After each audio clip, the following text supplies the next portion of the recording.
Hello students, study চিরঞ্জীব চ্যানেলের আরেকটি important ক্লাসে তোমাদের স্বাগত জানাই।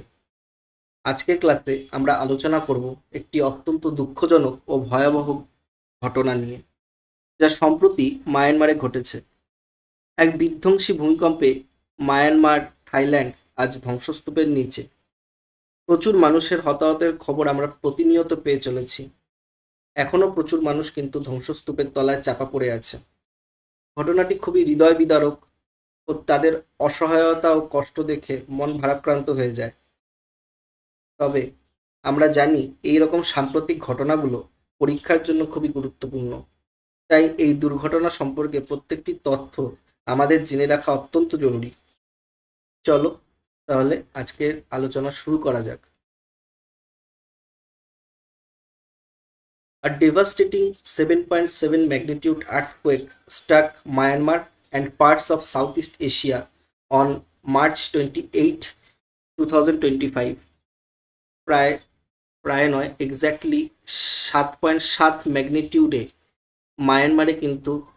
মায়ানমার এবং সাউথ ইস্ট এশিয়ার বিভিন্ন পার্টে 28 মার্চ 2025 এক ভয়াবহ ভূমিকম্প হয়েছে।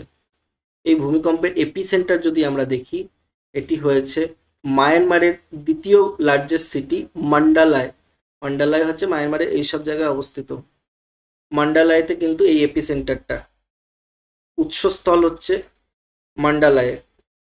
7.7 রিক্টার স্কেল মানে বিভৎস ভূমিকম্প। তোমরা আশা করছি বিভিন্ন ভিডিও এবং ছবিতে এই ভূমিকম্পের ভয়াবহতা সম্পর্কে তোমরা অবগত আছো। আর এই ভূমিকম্প মায়ানমারে সৃষ্টি হলো, এর কিন্তু প্রভাব সাউথ ইস্ট এশিয়ায় বিভিন্ন দেশে এবং থাইল্যান্ডে ভালোভাবে অনুভূত হয়েছে। চলো এবারে আমরা দেখে নিই যে মায়ানমার কেন এত আর্থকোয়েক প্রোন, মায়ানমারে কেন এত আর্থকোয়েক হয়।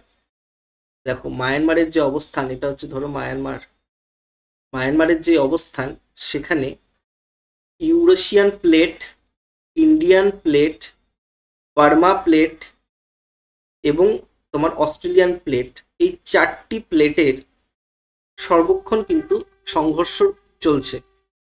প্রত্যেকের দিকে এগিয়ে চলে আসছে প্রায়ই।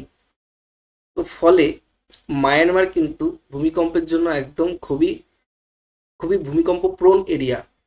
ঠিক আছে, সবসময় কলিশন চলছে এই টেকটনিক প্লেটগুলো। কোন কোন tectonic plate? Indian plate, Eurasian plate, Burma micro plate এবং অস্ট্রেলিয়ান প্লেট। এই 4টে প্লেটের কিন্তু কনস্ট্যান্ট সংঘর্ষ চলে এই মায়ানমারে। সেই কারণে এটি এত earthquake prone. The Indian plate is moving north eastward, মানে ইন্ডিয়ান যে প্লেটটা নর্থ ইস্টের দিকে কিন্তু মুভ করে। অস্ট্রেলিয়ান প্লেটটাও নর্থের দিকে মুভ করে। ফলে কি হয়, সবসময় কিন্তু সংঘর্ষ হয় ইউরেশিয়ান প্লেটের সাথে। মায়ানমার কিন্তু এই কারণে প্রচণ্ড আর্থকোয়েক প্রোন। পৃথিবীতে এরকম আর্থকোয়েক প্রোন জায়গা আরও আছে, যেরকম আমাদের হিমালয়া কিন্তু earthquake prone area.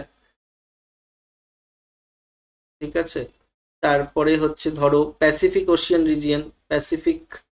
Ocean region, সেখানেও কিন্তু আমরা এরকম কনস্ট্যান্ট ভূমিকম্পের খবর পাই। জাপান। আচ্ছা, এবার দেখি যে এই সাগাইং ফল্ট লাইন কেন রেসপন্সিবল এই আর্থকোয়েকের জন্য। সাগাইং হলো মায়ানমারের একটি শহর। সেই মায়ানমারের সেই শহরে সাগাইং ফল্ট দেখা যায়। কেন? কারণ কি, ফল্ট বলতে হচ্ছে দুর্বলতম এরিয়া, মানে স্থলভাগের দুর্বলতম এরিয়া, যা বারবার ভূমিকম্পের ফলে অত্যন্ত দুর্বল হয়ে গেছে এবং সেই অঞ্চলটি সবসময় দুর্ঘটনা প্রবণ হয়ে, মানে ভূমিকম্প প্রবণ হয়ে থাকে। সামান্য টেকটনিক প্লেটের যদি তোমার চলাচল ঘটে বা মুভমেন্ট ঘটে, তখনই কিন্তু আমরা এইসব ফল্ট এরিয়ায় কিন্তু বিশেষ করে ভূমিকম্পের খবর পাই। The Sagaing fault is highly active strike slip fault in Myanmar, where the Indo-Australian plate and Burma microplate move in opposite direction and creating stress that leads to earthquake। যেটা বললাম, এইটা হচ্ছে তোমার সাগাইং তোমার ফল্ট। এখান থেকে Australian plate আগাচ্ছে, এখান থেকে তোমার Indian plate Burma micro plate আগাচ্ছে। ফলে এই অঞ্চলটা মধ্যে সবসময় টেকটনিক মুভমেন্ট চলছে, যেই কারণে এই সাগাইন ফল্ট অত্যন্ত দুর্বল একটা ভূমিতে পরিণত হয়েছে। যেই কারণে এখানে সামান্য টেকটনিক মুভমেন্টের কারণেই কিন্তু বড় বড় ভূমিকম্প ঘটে যায়। ইয়াঙ্গন, নেফেইদৌ, মান্ডালায় প্রভৃতি এরিয়াগুলো কিন্তু পার্টিকুলারলি এখন খুব ডেঞ্জারাস অবস্থায় আছে। 2012 পরে এত বড় ভূমিকম্প এখনো অবধি মায়ানমারে হয়নি।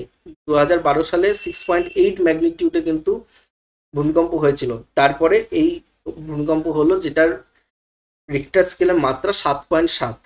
সে সাংঘাতিক দুর্ঘটনা।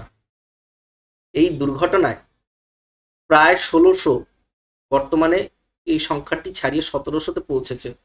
প্রায় 1700 জন মানুষের মৃত্যুর ঘটনা আমরা মায়ানমারে পাচ্ছি। প্রায় 3400 মানুষ এখনো ইনজিওর্ড হয়ে আছে এবং 130 জনকে এখনো মিসিং, তারা রিপোর্টেড এখনো মিসিং মায়ানমারে। এবং থাইল্যান্ডের সব থেকে বেশি প্রভাব মায়ানমারে পড়েছে, কিন্তু থাইল্যান্ডেও কিন্তু বড়ই প্রভাব পড়েছে। থাইল্যান্ডে 10 জনের মৃত্যুর খবর আমরা পেয়েছি, 16টা ইনজুরির খবর পাচ্ছি এবং 101 জনের মিসিং রিপোর্ট আমরা পাচ্ছি। এবং ব্যাংককের বিভিন্ন হাই রাইজ বিল্ডিংগুলোর কিন্তু কোলাপস হওয়ার খবর কিন্তু পাচ্ছি আমরা ভিডিওতেও দেখেছি কি করে বড় বড় বিল্ডিংগুলো কোলাপস হচ্ছে ভূমিকম্পের তীব্রতার কারণে। এবার আসি স্ট্রাকচারাল ড্যামেজ কি? দেখো মান্ডালায়তে কি কি ইম্পর্টেন্ট ডিস্ট্রাকশন হয়েছে। বলছে half of all buildings severely damage and destroyed. মানে মায়ানমারের হাফের উপরে বিল্ডিং কিন্তু বড় যে হাই রাইজ বিল্ডিংগুলো ছিল সেগুলো ডিস্ট্রয় হয়ে গেছে। নেফেইদৌতে কি হয়েছে? নেফেইদৌ হচ্ছে মায়ানমারের একটি ইম্পর্টেন্ট শহর। সেখানে বলছে এয়ার ট্রাফিক কন্ট্রোল টাওয়ার যেটা আছে সেটা একদম কিন্তু কোল্যাপস করে গেছে, যার ফলে 6টা মৃত্যুর ঘটনা আমরা এখন অবধি পাচ্ছি নেফেইদৌতে এই এয়ার ট্রাফিক কন্ট্রোলের তোমার কোল্যাপস করার কারণে। সাগাইংয়ে কি হয়েছে? 50 জনের মৃত্যুর খবর, 300 জনের ইনজুরির খবর, আর 80% অফ দ্য স্ট্রাকচার ডিস্ট্রয়েড। আর প্রায় 100 বছর পুরনো ব্রিজ, আভা ব্রিজ, সেই আভা ব্রিজের কিন্তু সিগনিফিকেন্ট ড্যামেজ আমরা দেখতে পাচ্ছি এই ভূমিকম্পের কারণে। আচ্ছা, তাছাড়া কালচারাল সাইট কি ডিস্ট্রয় হয়েছে? দেখো, মাহা আঙ্গুমাই বোনজান মনেস্ট্রি, বৌদ্ধ মনেস্ট্রি, আমরা ভিডিও দেখেছি ফেসবুকে হয়তো, যে কি করে মনেস্ট্রিগুলো ভেঙে পড়ে যাচ্ছে। এবং মান্ডালায় প্যালেসের বিভৎস ড্যামেজ হয়েছে। মহামুনি পাগোডা ভীষণ ড্যামেজ হয়েছে। থাইল্যান্ডে 30 তলা একটি স্কাইস্ক্রেপার কিন্তু আন্ডার কনস্ট্রাকশন চলছিল, সেখানে কিন্তু মারাত্মক ক্ষয়ক্ষতি হয়েছে এবং এই কনস্ট্রাকশনের ক্ষয়ক্ষতির ফলে প্রায় অনেক আমরা মৃত্যুর খবরও পেয়েছি এখনো অবধি। ভয়াবহতার কিছু চিত্র তোমাদের সামনে আমি তুলে ধরছি এখন। তোমরা এই চিত্র দেখেই বুঝতে পারবে যে কতটা সাংঘাতিক এই ভূমিকম্প। এত বড় বড় বাড়িগুলো একদম দেশলাইয়ের বাক্সর মতো ভেঙে পড়ে গেছে। এবারে আসি যে মায়ানমারের কোন কোন রিলিফগুলো পাঠানো হয়েছে।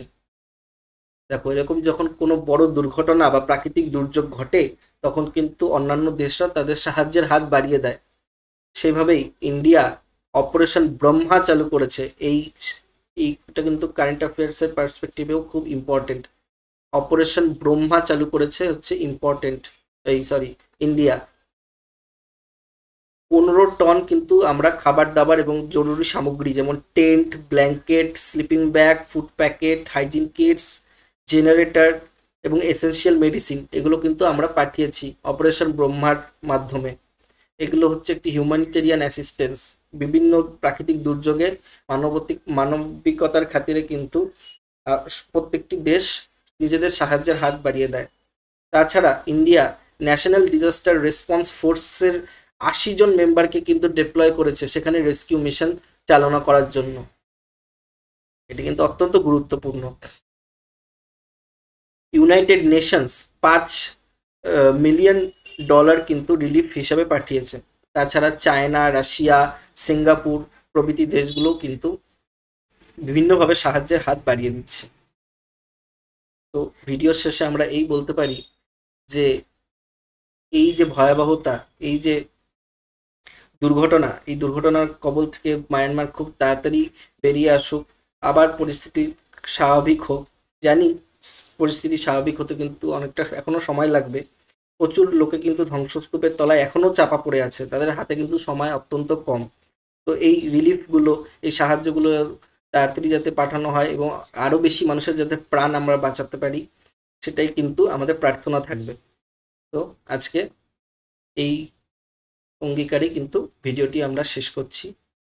ভিডিওটি যদি ভালো থেকে লেগে থাকে তাহলে কিন্তু লাইক, শেয়ার এবং সাবস্ক্রাইব করে দিও।